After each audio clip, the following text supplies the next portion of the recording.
Hey, good morning, everyone. It is Monday, February 28th, 2022. And, I just wanted to make a little video across the course of today to kind of check in with you guys. I have been conspicuously absent from YouTube, as anyone who's following my channel must know. I had high hopes this past winter for doing a bunch of videos from 2021 that I got behind on. I have to admit, at this point, I'm not sure if that's even going to happen. I'm probably going to have to do some kind of abbreviated deal or work in some clips here and there where I can, because I just don't have time to go through all that stuff. But that's actually a good thing. I mean, as far as you guys are concerned, wondering maybe what's going on the farm, part of the reason that I haven't been making videos and putting them up is that we've been really busy here, which is good. I think maybe some of you are aware that it's been my goal for a while to try to make the farm a bigger part of my life. Maybe transition a little bit more away from construction work and try to focus on farming full-time a little bit more, or at least make it more of my time, if not full-time. Obviously, that's kind of hard to do with 100 acres and, 64 acres of crops, and that's part of the reason we're so busy, is because we're thinking of different enterprises to stack and different ways that we can make enough off of this that maybe I can just do a part-time job in construction and focus more on farming, because that's really what I love to do. And obviously the regenerative agriculture stuff and promoting no-till and cover crops and some of the groups that I've been working with, and that's all great and makes me feel good to be doing that stuff. It feels like it's important, much more so than construction ever felt to me. But a guy's got to eat too, so we're always trying to find a balance. So that's my quick summary kind of on what we've been up to around here. We've been doing a lot of bookkeeping, a lot of tax prep stuff, selling a lot of wildlife corn, selling some hay. Those are all things that are hard to capture on camera and make a compelling story, so you'll just have to take my word for it. But you know what? Things are starting to get busy here. Today is Monday, and yesterday was really nice. Today is supposed to be nice. Tomorrow's supposed to be nice. So we're going to be doing some stuff on the farm. And it's a good time to catch you guys up a little bit, maybe talk about how we're hoping the year ahead is going to go, and remind you all that we're still here and that we're still kicking.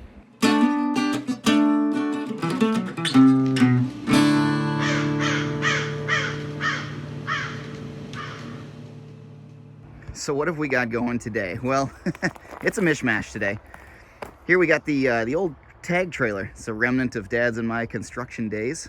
And I still do use it for work here and there when I need something, but my jobs that I do these days are really small, so I'm not typically hauling lots of material and scaffolding and stuff around. But this has become our main delivery trailer when we have a hay customer who wants things delivered. We can fit 100 bales of hay on here really comfortably. But you need good shoes if you're gonna go running, right? And we didn't have good shoes here. We have the front wheels on this trailer are relatively new, and they're nice, load range E tires, 80 psi, good tread on them. But both the back tires were in bad shape. The one on the other side went flat intermittently, and this one, the tread started to delaminate. It was you could start to see the wires through it, like it was just peeling away. So we've got those yanked off, and now we've got them sitting in the back of Dad's truck here. We're gonna take them to the tire shop and get a couple of new trailer tires put on there, because that trailer is too valuable for deliveries and it makes us money, so we gotta keep it maintained with the bare minimum. We need good tires and we need lights and brakes, and it's got that. Well, it's got the lights and the brakes. The good tires are imminent now.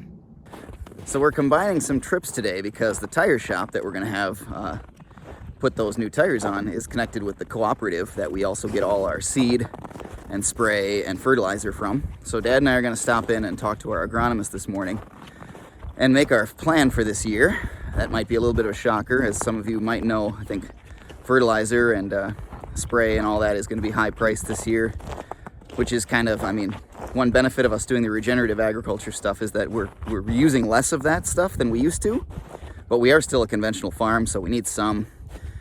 So we're going to brace ourselves for maybe some sticker shock. But nice thing about being on a small scale is we can probably flex and adapt our plan to make that work in our budget. So I guess that's all I can say about that for now. I'll know more after we've gone and talked to her and made our plan. Let's talk about wildlife feed for a minute. So here we've got the shellers set up. We are thinking, I mean, in the next month or so, let's see, it's going to be March 1st tomorrow. Yeah, by the end of March, we're going to be looking at shelling out all this corn, sending it to the elevator.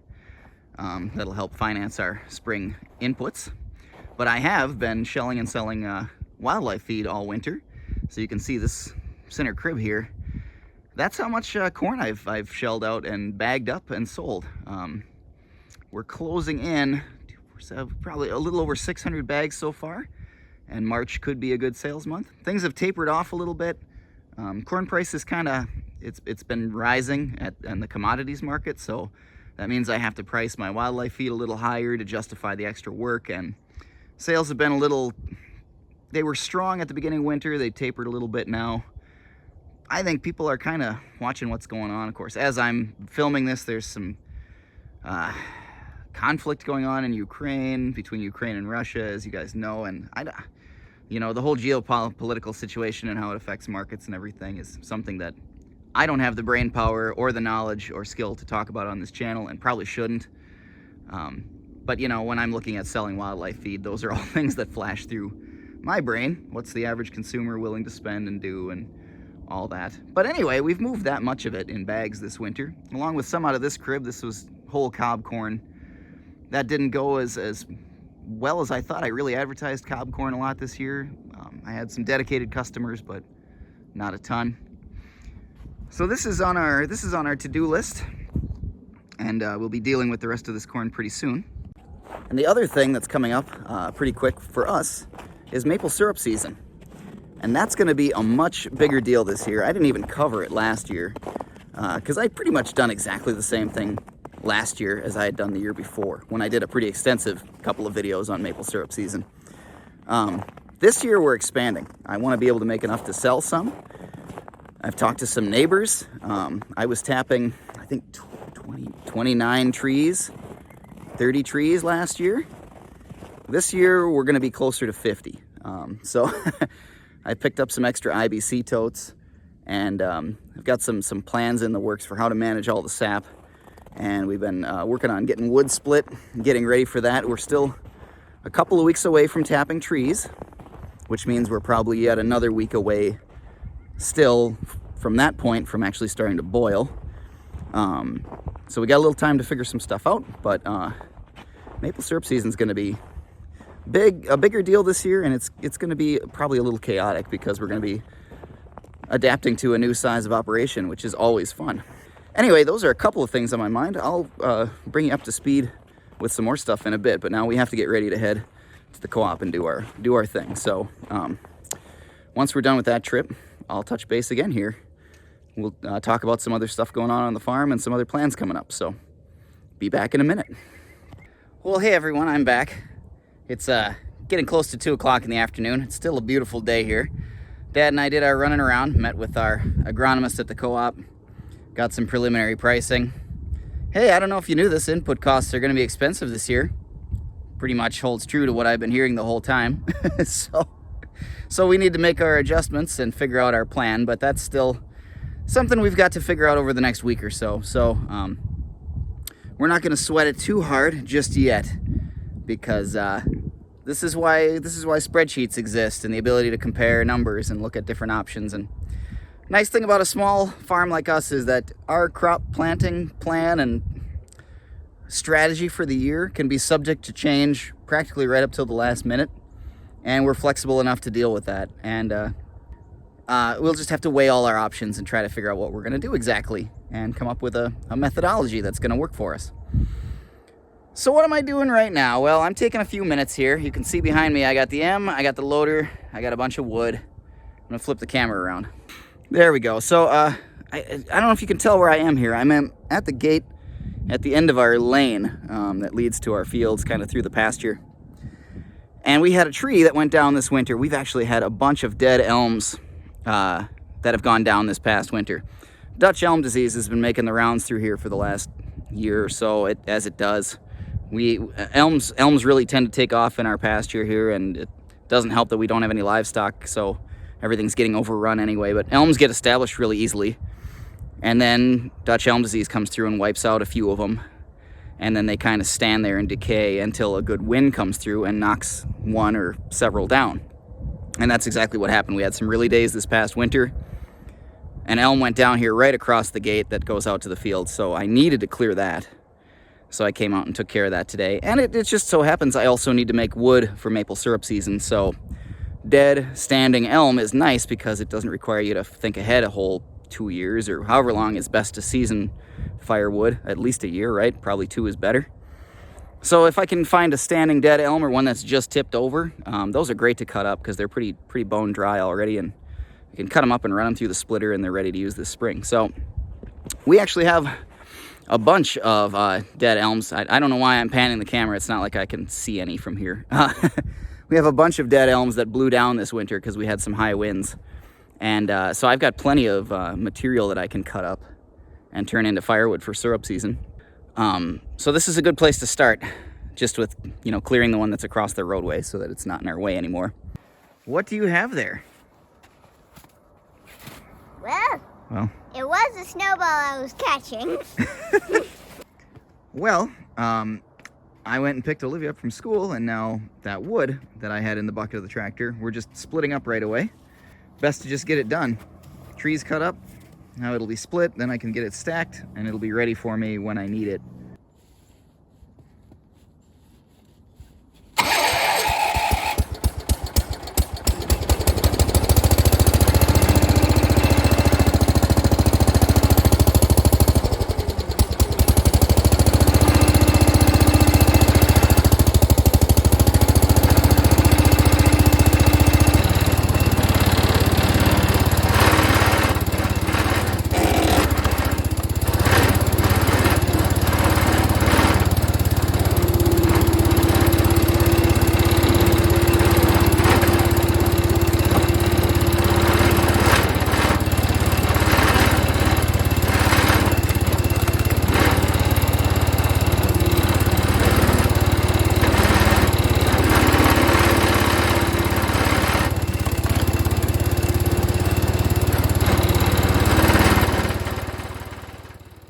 Alright guys, it's getting a little bit later in the day here. I did get my first round of wood here split up. Everything that we split for the evaporator needs to be cut up really small. Normally for a fireplace you might split your wood into bigger chunks to kind of have a controlled heat that logs that burn a little bit slower maybe over time. With the evaporator you want them to burn as fast as possible, trying to generate maximum BTUs and really keep things humming along so that you get good evaporation rates.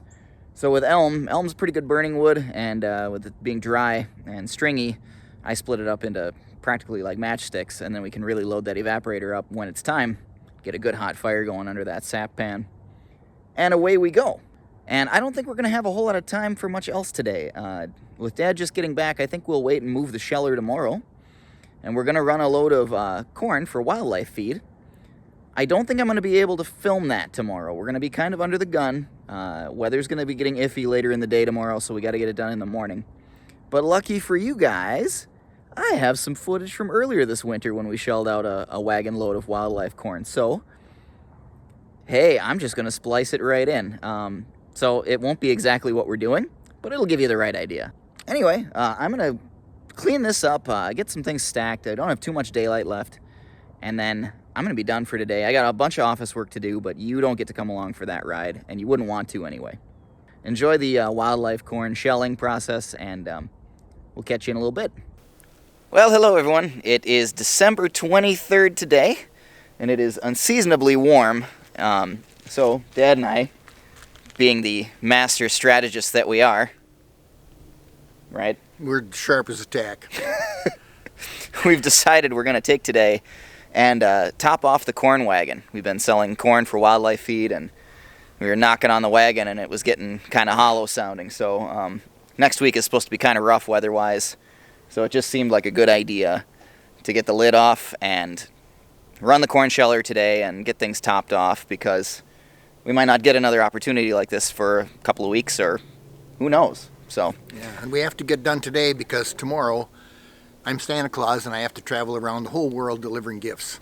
So we're kind of in a pinch. You guys didn't know, did you? There's reindeer to get ready and harnesses to fix, so we got to get going. There's a lot to do. Yeah. This corn is the least of our worries. There it is. Yeah. So anyway, we're gonna fire things up today and see how things go, and see if we can get something done. So here goes. Okay.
Okay, we've got to switch the PTO here on the 4020 from 1000 RPM for the stock chopper this past fall back to 540 for the corn sheller. Okay, we're gonna get this thing fired up here and just see,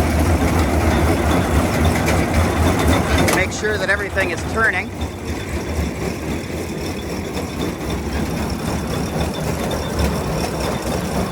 It's not. Yeah, this is not turning. We're gonna have to get this loose. All right, one little problem.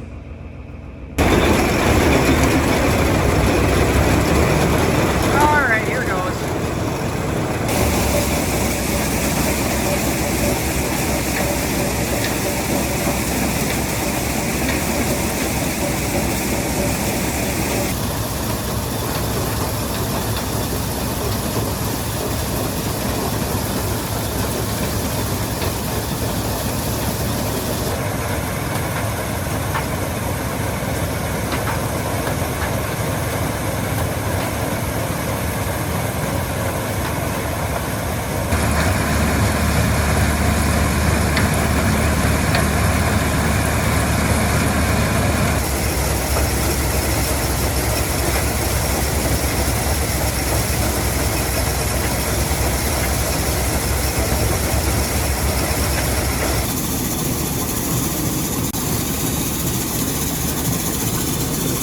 I gotta say, guys, since we improved the corn sheller, we did some repairs on it last year.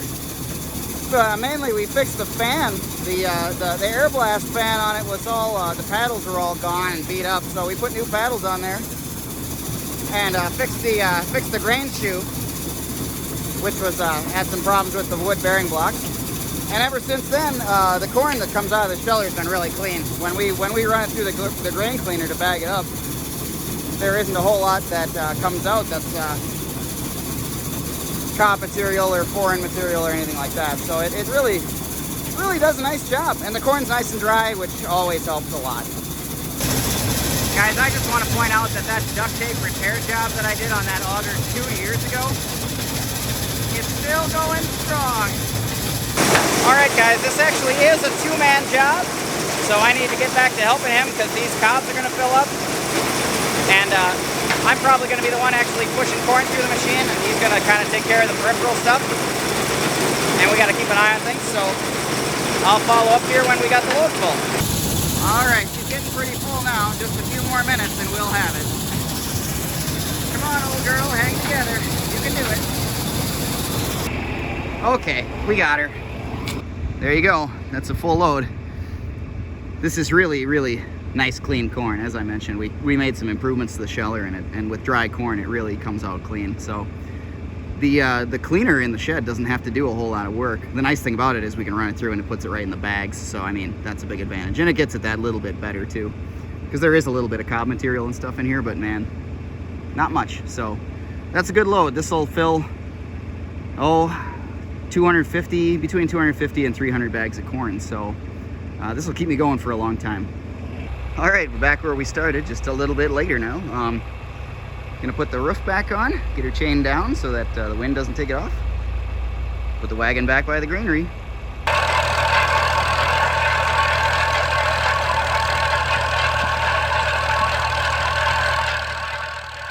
All right, folks, there we go. Load of corn done for now. I think probably this highlights a few lessons that I've learned since I started doing wildlife corn and bagging it up and selling it direct to customers. If you guys look at my old videos from last year, a couple years ago, whenever I started, I think it was 2 years ago now. That's how far off the timeline I am. I don't even know what year it is.